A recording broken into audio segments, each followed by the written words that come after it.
No vídeo que eu fiz falando sobre o dízimo, eu recebi vários comentários, alguns até bem interessantes, e por isso eu separei 6 deles para responder aqui.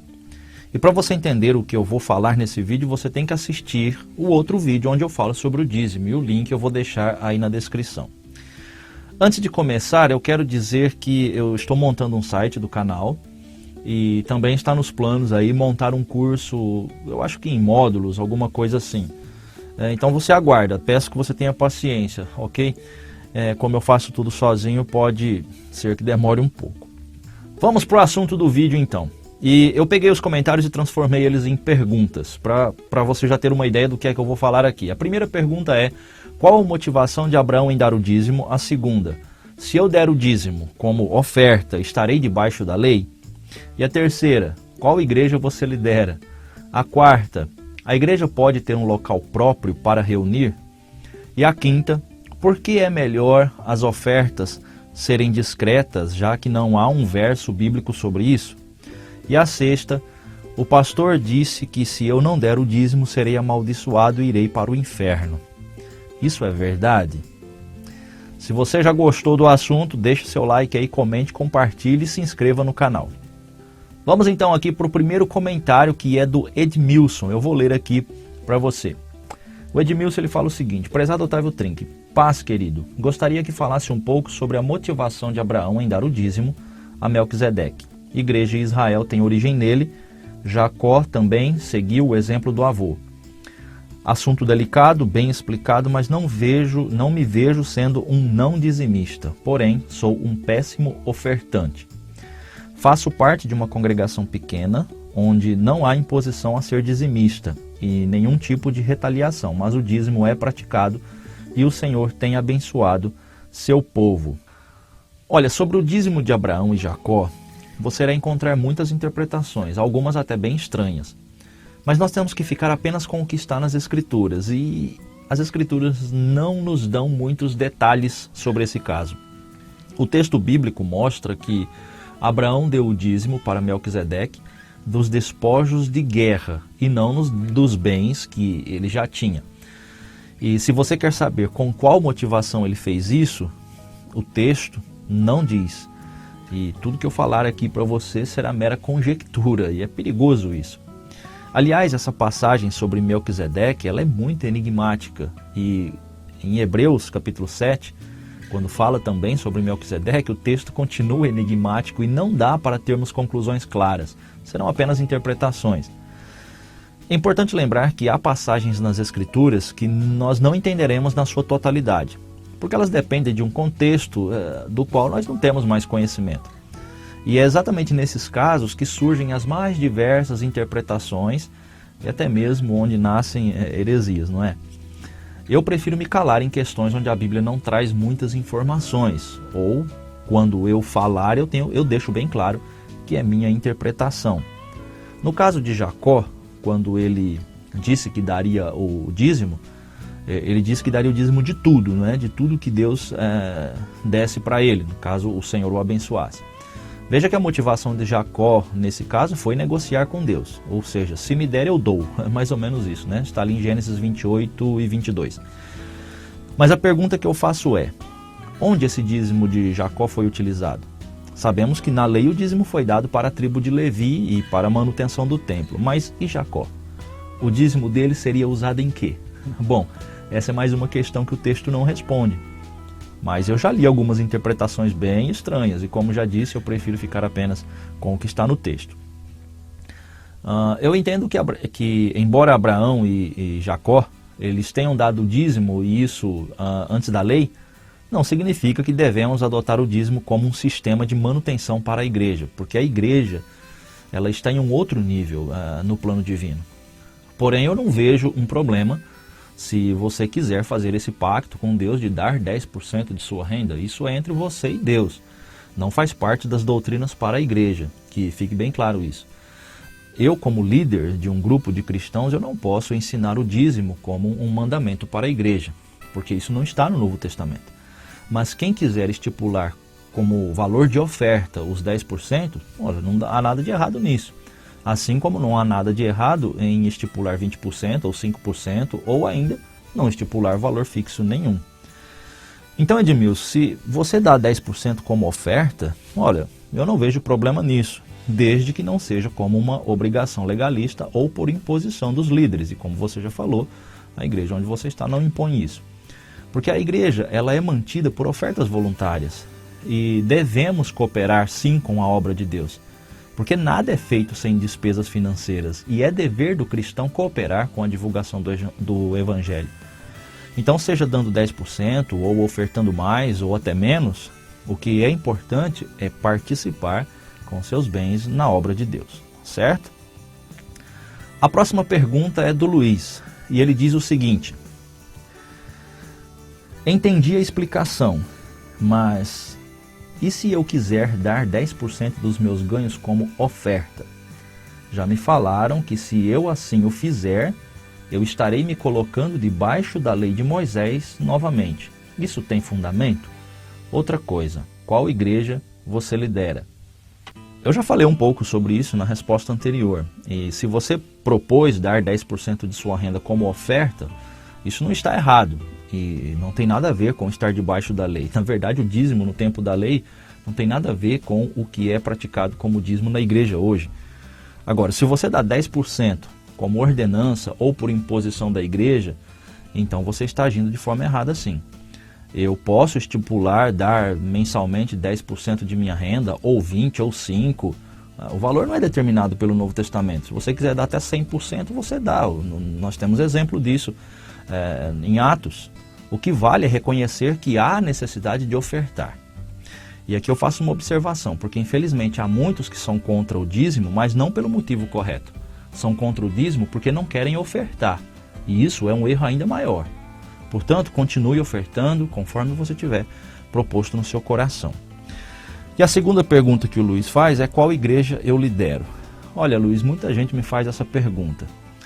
Eu faço parte da liderança de uma parcela da Igreja de Jesus Cristo, né? Nós não somos uma denominação, somos apenas cristãos. Nós estamos no sertão paraibano.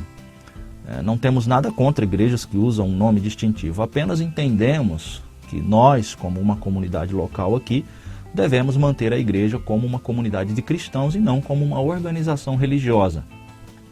Temos um local específico para nos reunirmos, onde nós fazemos todas as atividades, como reuniões, trabalhos com crianças, trabalhos com jovens, etc. Ok? O próximo comentário vem do Wilson, e ele diz o seguinte: hoje não existe templo. A obra de Deus é ajudar as pessoas, segundo Coríntios 9, 6, 9. Dízimo é Velho Testamento e nunca foi dinheiro. Correto, a igreja não precisa de templos para adoração. Apenas cuidado para não cair no grupo daqueles que acham que a igreja não pode ter um local específico para reunir e que devem se reunir apenas em casas. A igreja pode se reunir em casas, na rua, na praça, ou ter um local próprio para reuniões. Esse local próprio, obviamente, não é a igreja, nem deveria ser chamado de templo, mas não há problema nenhum na igreja ter um local específico para reunir. O que não deveria acontecer é a igreja se tornar uma organização religiosa, como infelizmente tem acontecido.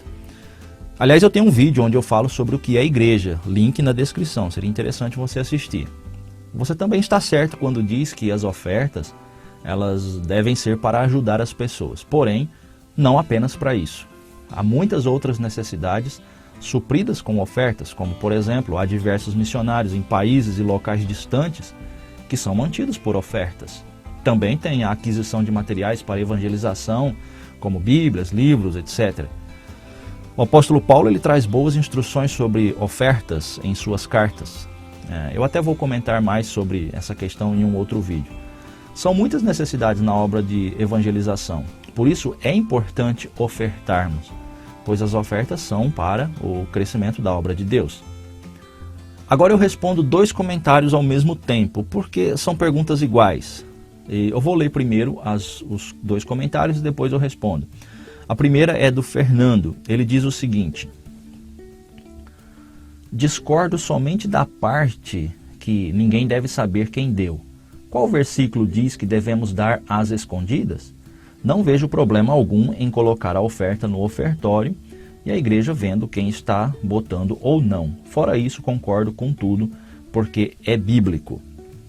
E o Alex faz uma pergunta semelhante a esta. Muito boa exposição, só não concordo com a questão da oferta ser anônima. Não vejo problema algum nisso, tendo em vista que quando o levita de Chipre, Barnabé, vendeu seu terreno e deu a oferta, o apóstolo fizeram questão de colocar isto em público. Creio que nesta parte há um equívoco do amado. Quando Paulo também levantou a oferta para os pobres da Judéia, ele proclamou isto e foi divulgado, não foi anônimo. Inclusive, ele sempre citava a generosidade de determinada igreja. Outro caso também foi o de Ananias e Safira. Ficou evidente a todos o quanto eles deram, também a atitude mesquinha que tiveram, não acha? Inclusive, se observarmos direitinho, vamos ver tantos outros ali como Dorca, Priscila e Áquila sendo honrados pela atitude que tiveram, não somente no ofertar aos pobres através de seu trabalho, mas também ao hospedar e acolher os homens de Deus. Esses dois comentários são interessantes, porque no vídeo que eu fiz sobre o dízimo, eu falei que as ofertas elas devem ser individuais e discretas, e que eu não acho necessária a prática do momento de ofertório que é realizado em muitas igrejas. E eu até citei o exemplo da igreja que eu lidero, onde cada um contribui discretamente, e nós não temos um controle de quem dá, quando dá, nem de quanto dá. Eu sei que temos exemplos na Bíblia de ofertas públicas, como esses casos mesmo que foram colocados no comentário. Mas a minha posição, ela se baseia no ensino de Jesus sobre o ajudar o necessitado, em Mateus 6, 2 e 3. Jesus disse assim: quando ajudarem alguém necessitado, não façam como os hipócritas, que tocam trombetas nas sinagogas e nas ruas para serem elogiados pelos outros. Eu lhes digo que eles não receberão outra recompensa além dessa. Mas quando ajudarem alguém necessitado, não deixem que a mão esquerda saiba o que a direita está fazendo. Deem sua ajuda em segredo, e seu pai, que observa em segredo, os recompensará. Eu creio que as ofertas, sendo discretas e ninguém sabendo quem deu e quanto deu, evita muitos problemas. O primeiro é o da liderança defender com maiores privilégios aqueles que dão mais. Eu já vi isso acontecer e tenho certeza que você deve conhecer alguns casos assim. São aqueles intocáveis, são os ricos que mantêm a igreja. E muitas vezes a liderança encobre os seus pecados, né? Outro motivo que eu vejo para as ofertas serem discretas é que aqueles que dão menos podem sentir-se frustrados ou até mesmo alguns ficarem constrangidos a doar, já que todos estão indo até a frente doar alguma coisa. Enfim, eu sei que poderíamos colocar outras coisas aqui, mas eu levantei apenas esses dois exemplos. O caso de Ananias e Safira é um típico exemplo do que pode acontecer. Eles quiseram parecer que estavam dando tudo, já que os outros estavam vendendo suas propriedades e doando aos discípulos. Seria mais ou menos como temos que fazer também para termos prestígio igual os outros estão tendo. Não sei muito ao certo, mas eu prefiro evitar coisas desse tipo. É claro que existem situações que não dá para a oferta ficar um segredo, obviamente. Como, por exemplo, uma oferta entregue em mãos, ou talvez para ajudar alguém em uma campanha.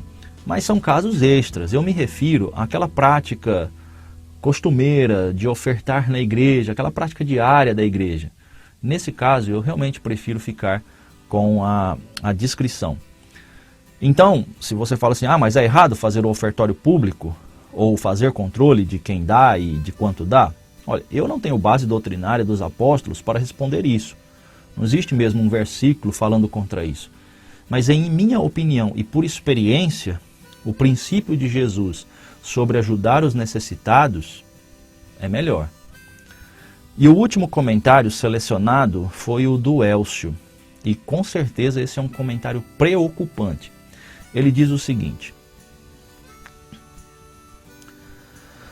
hoje no culto da Assembleia de Deus, o pastor pregou sobre o dízimo e disse que quem não dá o dízimo está roubando a Deus e não entrará no céu. Disse também que está desviado e debaixo de maldição. Desde que cheguei do culto estou muito triste e confuso. Estou pesquisando aqui na internet sobre isso, pois não sou dizimista porque não tenho trabalho. E se não trabalho, como vou dizimar? Irei para o inferno? Em primeiro lugar, o que esse pregador está falando não tem respaldo bíblico em local nenhum. Falei disso já no vídeo sobre o dízimo, link aí na descrição. A tática de amedrontar os membros com a perda da salvação é algo que me deixa muito entristecido. Principalmente quando o interesse por trás disso é dinheiro. É absurdo alguém que se diz pastor ensinar à igreja que aquele que não der o dízimo irá para a condenação. Então será que quem dá o dízimo entrará na presença de Deus só porque dá o dízimo? É claro que não. A salvação ocorre através do ato de crer em Cristo e apenas crer em Cristo. É claro que a maioria dos pastores que defendem o dízimo continuarão a defender e amedrontar os servos do Senhor, já que os seus salários dependem dos dízimos. E eu faço uma observação aqui, preste atenção.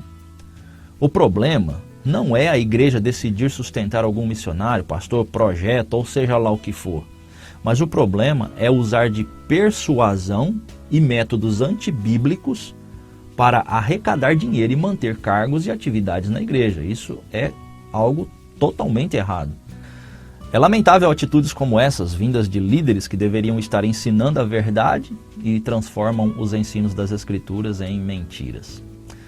Esses foram os 6 comentários que eu selecionei, porque eu achei que eram interessantes para dar aí uma compreensão um pouco melhor no assunto. Espero ter ajudado com essas respostas e você pode deixar também sua contribuição aí nos comentários, né? Aproveite também para compartilhar nossos vídeos e não esqueça de clicar aí em gostei e de se inscrever se você ainda não é inscrito no nosso canal. Por hoje é só isso, Deus te abençoe e até o próximo vídeo. Tchau!